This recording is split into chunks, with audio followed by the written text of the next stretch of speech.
Spiderman ബ്രാൻഡിനൂടെ സിനിമയുടെ official trailer ലീക്കായിട്ടുണ്ടായിരുന്നു. എന്നാൽ ലീക്കായ ട്രെയിലറിലെ visuals ഒന്നും അത്ര ക്ലാരിറ്റി ഉണ്ടായിരുന്നില്ല. സ്പൈഡർമാൻ ബ്രാൻഡിനൂടെ സിനിമയുടെ ലീക്കായ ട്രെയിലറിലെ രംഗങ്ങളെ പറ്റിയുള്ള റൂമേഴ്സ് ഇപ്പോൾ വന്നിട്ടുണ്ട്. സ്പൈഡർമാനും പണിഷറും ഒരുമിച്ചുള്ള സീനോടെയാണ് ട്രെയിലർ തുടങ്ങുന്നത്. ദി ഹാൻഡ് ഉൾപ്പെടെയുള്ള വിവിധ വില്ലന്മാരുമായി സ്പൈഡർമാൻ ഏറ്റുമുട്ടുന്ന തുടർച്ചയായി കാണിക്കുന്ന പല സീനുകളും ട്രെയിലറിലുണ്ട്. സ്കോർപ്പിയൻ തൻ്റെ ഫുൾ സൂട്ടിൽ പ്രത്യക്ഷപ്പെടുന്നുണ്ട്. സ്പൈഡർമാനും സ്കോർപ്പിയനും തമ്മിലുള്ള ഒരു ഫൈറ്റ് ട്രെയിലറിലുണ്ട്. പീറ്റർ പാർക്കർ ഗ്രേവ് വിസിറ്റ് ചെയ്യുന്ന ഒരു രംഗമുണ്ട്. ജീൻ മ്യൂട്ടേഷനെ പറ്റി പീറ്റർ ബ്രൂസ് ബാനറുമായി സംസാരിക്കുന്ന ഒരു സീന്.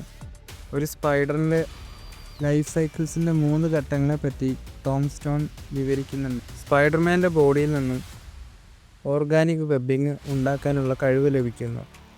MJ തൻ്റെ പുതിയ ബോയ് ഫ്രണ്ടിനെ കിസ് ചെയ്യാനൊരുങ്ങുമ്പോൾ പീറ്റർ പെട്ടെന്ന് അവിടുന്ന് മുഖം തിരിക്കുന്ന ഒരു സീനുണ്ട്. പിന്നെ പീറ്ററും MJയും തമ്മിൽ സംസാരിക്കുന്ന ഒരു രംഗം ട്രെയിലറിലുണ്ട്. "ഓ, ഞാൻ നിൻ്റെ വെറും നെയ്ബർ മാത്രമാണെന്ന് പീറ്റർ പറയുമ്പോൾ ജസ്റ്റ് യുവർ ഫ്രണ്ട്ലി നെയ്ബർ എന്ന് MJ റിപ്ലൈ ചെയ്യുന്നു. അപ്പോൾ ഇതൊക്കെയാണ് സ്പൈഡർമാൻ്റെ ലീക്കായ ട്രെയിലറിലുള്ള രംഗങ്ങളെന്നാണ് റിപ്പോർട്ടുകൾ വരുന്നത്.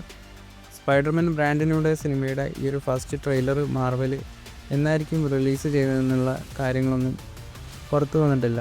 അപ്പോൾ അതൊക്കെ അറിയുന്നതിനനുസരിച്ച് ചാനലിൽ അപ്ഡേറ്റ് ചെയ്യുന്നതായിരിക്കും.